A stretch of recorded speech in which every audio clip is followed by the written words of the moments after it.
श्री राम जय राम जय जय राम। श्री राम जय राम जय जय राम। श्री राम जय राम जय जय राम। बोलिए सियावर रामचंद्र भगवान की जय। वृंदावन बिहारी लाल की जय। उमापति महादेव की जय। सब संतन की जय, सब भक्तन की जय। सच्चियाँ जोता वाली माता तेरी सदा ही जय। और सनातन धर्म की जय। सतगुरुदेव महाराज की जय। नमः पार्वती पते हर हर महादेव। जय जय सीताराम। आदरणीय श्रोतागणों, मानस चिंतन चैनल पर आप सभी का स्वागत है। पिछली चर्चा में आप विश्वामित्र जी के द्वारा आदेश प्राप्त होने के बाद भगवान राम और लक्ष्मण जी दोनों भैया महाराज समस्त लोगों व प्राणियों के नेत्रों को सुख देने वाले दोनों भाई मुनि के चरण कमलों की वंदना करके महाराज चलते हैं। और जो है इनकी अत्यंत शोभा और सुंदरता देख करके महाराज मिथिला नगर के निवासी जो बच्चे हैं वो बालकों का झुंड इनके साथ लग गया, क्योंकि बच्चों के साथ बच्चों का बड़ा मेल होता। तुलसीदास जी लिख रहे हैं, मुनि पद बंदी मुनि पद कमल बंदे दो भ्राता। चले लोक जन सुख दाता। बालक बिंद देखी अति शोभा। लगे संग लो चन मन लोभा। मंगल भवन अमंगल हारी। द्रवहु सुदशरथ अजीर बिहारी। श्री राम जय राम जय जय राम।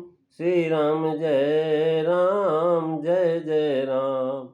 मुनिपद कमल बंद, यानी जब पुष्प वाटिका देखने गए थे तब वंदना नहीं किया और यहाँ चरणों की वंदना करते हैं। कारण यह है कि यहाँ न तो कोई गुरु जी का कार्य है और न तो ही देव कार्य है, केवल कौतुक देखना है। चरणों की वंदना करते हैं ही, इसी से चरणों में प्रणाम करके गए और लौट करके भी प्रणाम किया, जिसमें गुरु जी प्रसन्न रहें, नाराज न हो। अथवा गुरु को प्रणाम करके जाना तो सदा ही धर्म है, चाहे वह गुरु कार्य हो और चाहे देव कार्य हो। अतएव समाधान है कि यहाँ एक जगह प्रणाम कह करके दूसरी जगह वही सर्वत्र रीति जना दी है। जब जाना हुआ तब तब महाराज प्रणाम करके चलते थे, और जब समझ लेते बार बार लिखने की आवश्यकता नहीं है। गुरु जी की आज्ञा है, करो सुफल सबके नया सुंदर बदन दिखाए। महाराज इस प्रकार से पहले ही उन्होंने कह दिया, अब आवश्यकता नहीं पूछने की। बता रहे हैं, अर्थात जन के सुखदाता हैं, लोचन सुखदाता हैं। और यहाँ मिथिलापुरी के लोगों का यह अर्थ है कि यह नगर की यात्रा लोकमात्र के लोचन को ही सुख देने वाली है, विवाह भावी है, इसी सर्वलोचन सुखदायी। महाराज नगर की यात्रा लोकमात्र के लोचन के लिए है।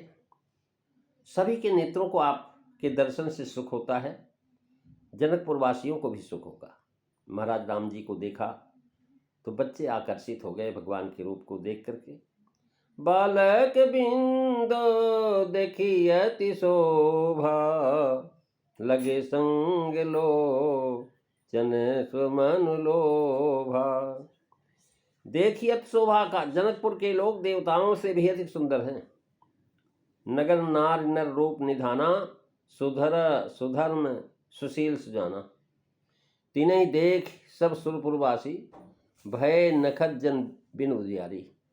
जिस नगर के लोगों के सौंदर्य शोभा को आगे देख करके देवगण भी सुंदरता माप जाती है, उस नगर के बालक ये नित्य ही महाराज मार मद मोचन सौंदर्य का दर्शन करते ही रहते हैं। अतएव नगर निवासियों की शोभा तो उन्हें मोहित कर ही नहीं सकती। जब उससे कहीं अधिक शोभा देखें तभी मोहित हो सकते हैं। अतएव देखिए अति शोभा। भगवान राम लक्ष्मण की शोभा अति शोभा से सूचित किया कि महाराज ये बालक एवं नगर निवासी बड़े ही सुंदर हैं, पर ये दोनों भाई अतिशय सुंदर हैं। लगे संग से जनाया कि इनको देख करके सब इनमें अनुरक्त हो गए, ऐसे संग हो लिए।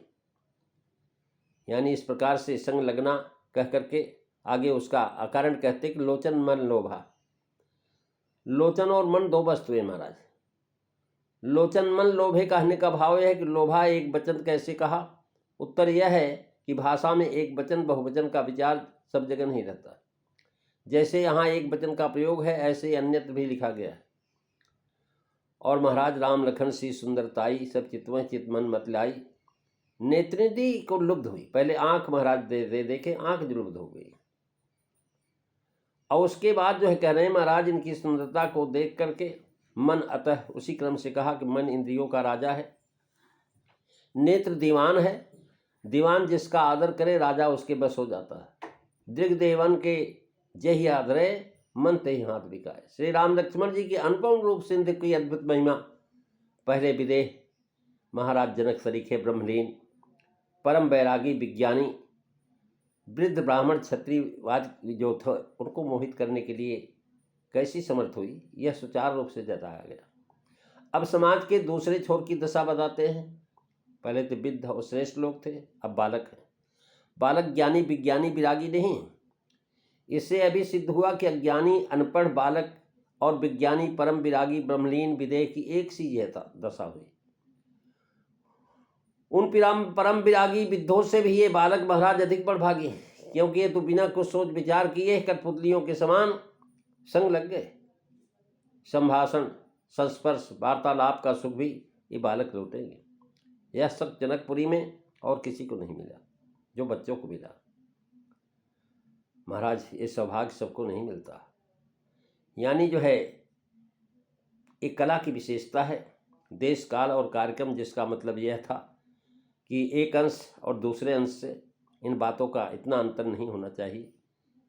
महाराज कलाकार हमेशा मुश्किल पसंद होते हैं, मगर प्रेम परीक्षा के लिए लट्ठे ढोलने का कृत्रिम और भोंडा काम राजपूत ने नहीं करते। अंत में प्रेम की वह दृढ़ अवस्था पहुंचा दी कि जा पर जाकर सत्य स्नेहो ताहि मिलत नहीं कर संदेहो। महाराज दोनों सुखांतक दोनों में प्रारंभ और अंत में दृश्य प्रधान है। दोनों में वानप्रस्थी युवक जीवन को रामायण में श्री राम लक्ष्मण महाराज इस प्रकार संसार में संयमित जीवन का विकास होता है। दोनों में आसुरी जीवन को ताड़ित किया है, कारण कि यह संयमित नहीं बना। करें तो मूर्ख हिदन चेत जवगुर मिले ब्रंच सम। और कहने लगे महाराज कहानी की दृष्टि से तुलसीदास इस नाटक के महाराज विशेष खेल का जान पड़ता है। बड़ा सुंदर रचना है तुलसीदास जी की।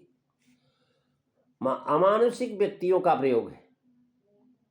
एक जादूगरी है तो यहाँ विश्व का आदैविक सहस नाटक रूपी यहाँ पर लिखा है। ऐसा सीन चाहिए। तुलसीदास जी का रंगमंच वर्तमान स्टेज नहीं है। महाराज शेक्सपियर के समय रंगमंच की भांति खुला और कुछ ढका हुआ अभिनय स्थान है, जहाँ महाराज छोटे से सीन बना दिए हैं। महाराज वो बच्चे पीत वस्त्र धारण किए हुए भगवान श्री राम और लक्ष्मण जी, कमर में पटका है, उससे बधा हुआ है तरकस और हाथ में सुंदर धनुष्पाण शोभित है। शरीर के श्याम और गौर वर्ण के अनुकूल उपयोगी सुंदर चंद्र की खैर लगी हुई है। सांवले और गोरे रंग की सुंदर जोड़ी। तुलसीदास लिख रहे हैं कि पीत बसन परी कर कटिभा था, चारु चाप सर सोहत था, तन अनुहरत सुचंदन खोरी, और श्यामल गौर मनोहर जोरी, मंगल भवनु अमंगल हारी, रवउ सुदशरथ अजीर बिहारी। श्री राम जय राम जय जय राम, श्री राम जय राम जय जय राम। हमारा पीत वसन, पीत वस्त्र वीरों का बाना है। दूसरे भगवान को पीत वस्त्र प्रिय है, इसी से सर्वत पीत वस्त्र धारण करना लिखते हैं। कटपट पीत कसे बरहा था। और महाराज ये 9 अम्बुधर हैं। पीत वसन अर्थात पीताम्बर कंधे में काखा सोती पड़ा हुआ है और परिकर अर्थात कटबंधन कटी में है, और तरकस कटी में पीले पटका से कसा हुआ है। पीत वस्त्र कटी में है तो ऊपर का शरीर नंगा रह जाता है। ऊपर देह में महाराज अंग रखा है, न दुपट्टा या टीका नहीं जान पड़ता है। महाराज इस समझ से महाराज तो ऊपर का शरीर नंगा रह जाता है। पीताम्बर पहने हैं, कभी इसका उपमा बतला रहे हैं। वस्त्र पीत है, अंग रखा है क्या है, या केवल पीताम्बरी ओढ़े हैं, या पाठक अपनी रुचि के अनुसार समझे। कमर में पीत वस्त्र ही फेंटा है। पीत वस्त्र कमर में फेंटा वीर का बाना है। श्रीमद् भागवत में रास पंचायत अध्याय में यही कहा, पीताम्बर धर सग्वी साक्षान मनमथ, अर्थात पीत फेंटा बात करके काम को जीता है। नगर दर्शन में वीरता का काम है। सबके हृदय कमल में घुस करके मन को जीतना है। अतः वीर रस से प्रसंग उठाया। वीर रस का वर्णन कटी से, श्रृंगार का सिर से, शांत और करुणा का पैर से कहा जाता है। धनुष और बाण दोनों चार स्वतः सुंदर है। सो हाथ भी बड़े सुंदर सो रहे हैं। इनका कथन तात्पर्य है कि हाथ अत्यंत सुंदर है। सुंदर को भी सुंदर करते हैं। सुंदर और पवित्र पूर्ण रूप जनाया। धनुष बाण पापियों के निर्वाणदायक है और महाराज सज्जनों का कल्याणकारी है। तनु अनुहरत सुचंदन खोरी। तन श्याम है, गौर है, एक तरह के नहीं, इसलिए श्री राम जी श्याम हैं और लक्ष्मण जी गौर बन हैं। तन के अनुहरत चंदन कहते हैं। इसे सूचित किया चंदन भी दो तरह का है। तन के अनुहरत चंदन है, तन सुंदर है, अतः चंदन भी सुंदर कहा। सुचंदन कह करके मलयागिरी चंदन सूचित किया, जिसकी प्रशंसा भगवान ने स्वयं अपने मुखारबिंद से की है। और कहने लगे महाराज ये मलयागिरी। माथे का तिलक, आगे कभी स्वयं कहते तिलक रेखा शोभा जन चाकी। यहाँ भी शरीर पर जो चंदन लगा हो उसका वर्णन है। कट कह करके कटी के ऊपर कंठ तक चंदन का खौर लगा हुआ है। सुचंदन खोरी, चंदन खौर से मतभेद है। कोई महाराज श्याम तन में, केसर कपूर में पीले रंग के चंदन का खौर, और गौर बन लक्ष्मण जी के ऊपर अगर और मृगमद में श्याम रंग का खौर लिखते हैं। कोई श्याम पर पीली और गौर पर लाल और पीला लिखते हैं। ये श्याम तल लाल और गौर पर श्वेत, चंदन केसरिया पीत रंग का खौर अंगराग। चंदन और खौर के नाम तो रंग किसी का नियम नहीं किया है। जिसका मत जैसा है वैसे अपने लगा ले। परंतु जब यह कहा कि श्याम गौर मनोहर जोड़ी, उसी के अनुसार वाल्मीकि जी ने लाल चंदन स्पष्ट किया। मनोहर जोड़ी यानी जो है यह राम लक्ष्मण जो है महाराज, ये जोड़ी ऐसी है कि मन को हरण कर लेती है। बालकों से घिरे हैं, इससे इनके चरण नहीं दिखाई पड़ रहे हैं, इसलिए चरण का बंधन नहीं है। कोई बालक चारों तरफ हैं तो पैर नहीं दिखाई पड़ रहे हैं भगवान के। सिंह के से गंदे कंधे हैं, गर्दन के पृष्ठभाग हैं, भुजाएं बड़ी लंबी हैं, घुटने तक हैं। विशाल हृदय वक्षस्थल, अत्यंत सुंदर नागमणियों की माला है। सुंदर लाल कमल के समान नेत्र हैं। मुखचंद्र तीनों तापों का छुलाने वाला, ऐसा है भगवान का। तुलसीदास जी लिख रहे हैं कि के हरि कंधर बाहु विशाला, उरयति रुचिर नागमणि माला। सुभग सोन सरी शिरुह चंदन, और बदन मयंक तापतय मोचन। श्री राम जय राम, जय जय राम, श्री राम जय राम, जय जय राम। महाराज उनका ग्रीवा जो है सिंह के समान पुष्ट, मांसल मोटी और उन्नत, बाहु विशाल, भुजाओं की लंबाई अन्यत्र लिखी है, और भुजाएं बलिष्ठ हैं। अजान बाहु भुजसार चपधर संग्राम जित खरदूसरम। यहाँ सिंह की सी मोटी ग्रीव कही और फुलवारी में सिंह की सी पतली छींट कटी गई। अब यहाँ महाराज नाग सिर मणिमाला, भाव यह कि वक्षस्थल इतना सुंदर है उसमें समस्त भूषण रुचिर हो रहे हैं। आयतुर भूषण राजे नाग, हाथी, सर्प और पर्वत तीनों के वाचक हैं। महाराज नागमणि, सर्पमणि, गजमणि, तीनों महाराज सब मिले हुए। मणि से माणिक आदि का अर्थ भी लिया जा सकता है। नागमणि सब देख करके गजमुक्ताओं और सर मणियों की, हीरा पन्ना मणियों आदि की माला पहने हुए शोभा रही है। और सिंह और हाथी का संबंध है, इसी से सिंह की उपमा दे करके नाग अर्थात हाथी की मणि की माला कही। और ऐसे भगवान श्री राम बाह विशाल से संबंध, नाग अर्थात सर्प के मणियों की माला, हृदय को उपमा दिया शैल की, पर्वत की तरह से। सुंदर श्याम शैल शरीर शैलते धन जग जुग जमुना अवगा है। उर का शैल से संबंध है, उर अतिरुचिर संबंध से नाग अर्थात पर्वत के मणि की माला कही। महाराज पर्वत में भी मणियाँ मिलती हैं।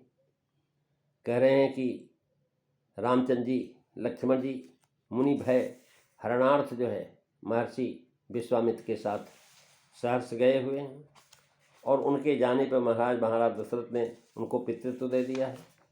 करें के हरिकंधर बाहो विशाला उरयति रुचिर नागमणि माला सुभग सोन सरी सुरुह लोचन और बदन मयंक तापतय मोचन। श्री राम जय राम जय जय राम, श्री राम जय राम जय जय राम। महाराज यहाँ बीरस का श्रृंगार वर्णन कर रहे हैं। बीरस के नेत्र लाल होते हैं, अतः नेत्र सुंदर लाल कमल के समान है। कमल से कमल दल के समान लंबे दीर्घ और लाल डोरे पड़े हुए जनाया। सुंदर कमल समान नेत्र हैं। कमल में मकरंद और पराग होता है, भ्रमर उस पर मड़ाते हैं। यहाँ नेत्र कमल में थील मकरंद है, कृपायुक्त चितवन है, पुतलियाँ भ्रमर हैं। इससे जनाक रसीले पहने कटाक्ष हित नेत्र हैं, बड़ी बड़ी बरणी हैं, बरौनियाँ हैं उनकी। कटाक्ष सहित देखने से महाराज पहने कटाक्ष उनमें बरछे के समान गिर जाते हैं। ताप त्रय मोचन यानी जो है दैहिक दैविक भौतिक तीनों तापों को हरण करने वाले। चंद्रमा केवल श्रद्धात्मक मात्र को हरता है, लेकिन ये दैहिक दैविक भौतिक तीनों तापों को हरते हैं। दैहिक ताप के हरण का उदाहरण है निरख राम छविधाम मुख विगत भई सब पीर, जटायु जी के संबंध में। यहाँ जनकपुर में आपके आगमन से तीनों ताप दूर भी होंगे। प्रतिज्ञा रूपी दैहिक ताप प्राप्त दूर हो जाएगा।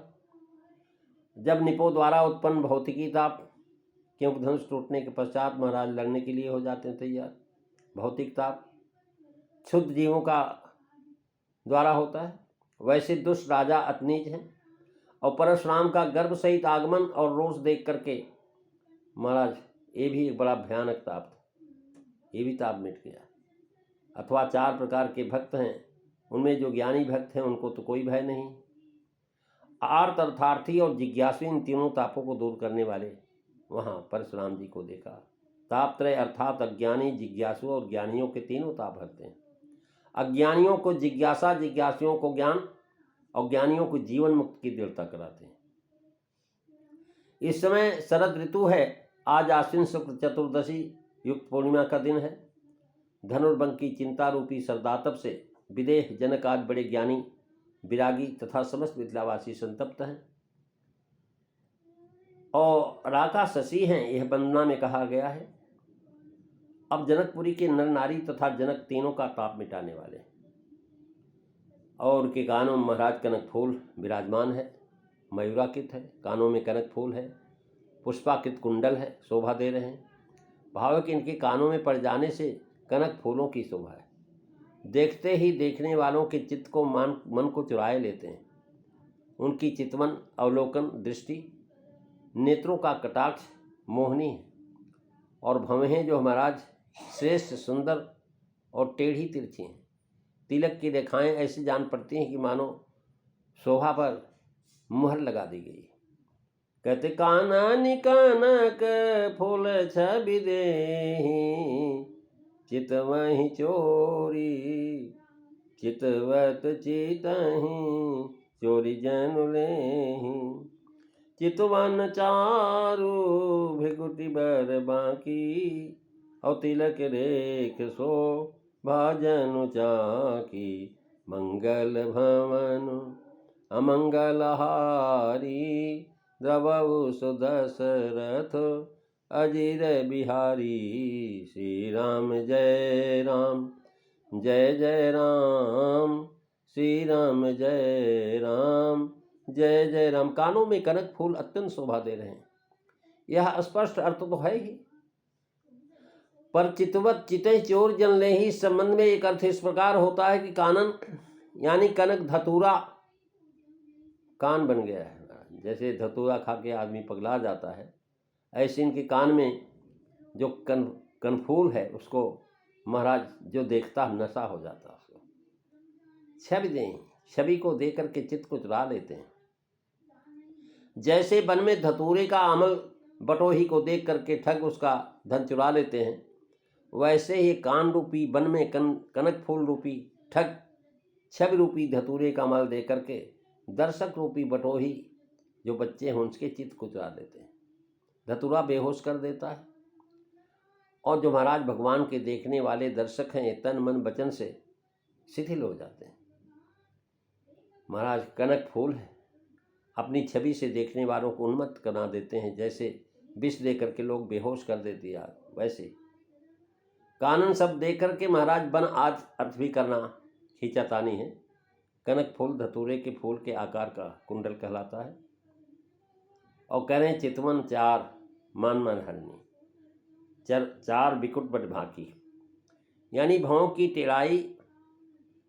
चितवन जो है सुभग सोन सरसी रूह लोचन है, उनका व्यापार कहते हैं। भाव यह कि चित्त सदा स्थिर रहता है।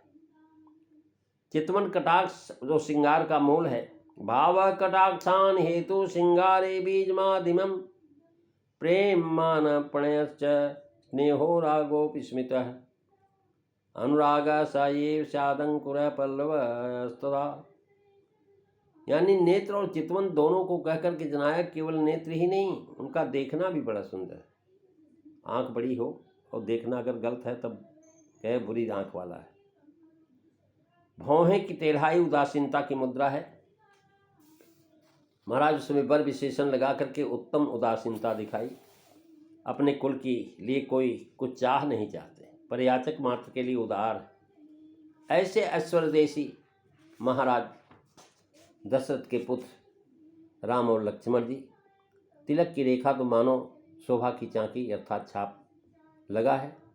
भाव यह है कि शोभा को माथे में ही रोक रखी, मानो शोभा की राशि को घेर लिया है, जिसमें नज़र कुदृष्टि और टोना न लगे। यानी आकाश आशय यह है कि तिलक रेखा ऐसी है कि मानो शोभा स्वयं आकर के महाराज वहाँ पर थक के खड़ी हो गई। माधुर में अर्थ है कि सुंदर चितवन तथा बाकी धनुष कमान श्रेष्ठ भिकुटी है। इनके बीच में काम बाण की तिलक की रेखाएं हैं, ऐसी शोभित है। और यहाँ महाराज चाक मगधी बोली चौक अर्थात सावधान करना, बीमा बोलना है। तिलक की रेखाओं ने मानो शोभा को रोक दिया है। दो रेखाओं का तिलक दोनों के बीच में महात्मा ने अर्थ दिया है। महाराज कह रहे हैं कि स्पष्ट रूप से बताया है।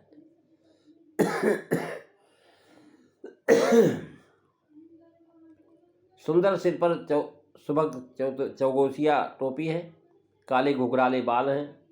दोनों भाई नक्शिक से बड़े सुंदर हैं।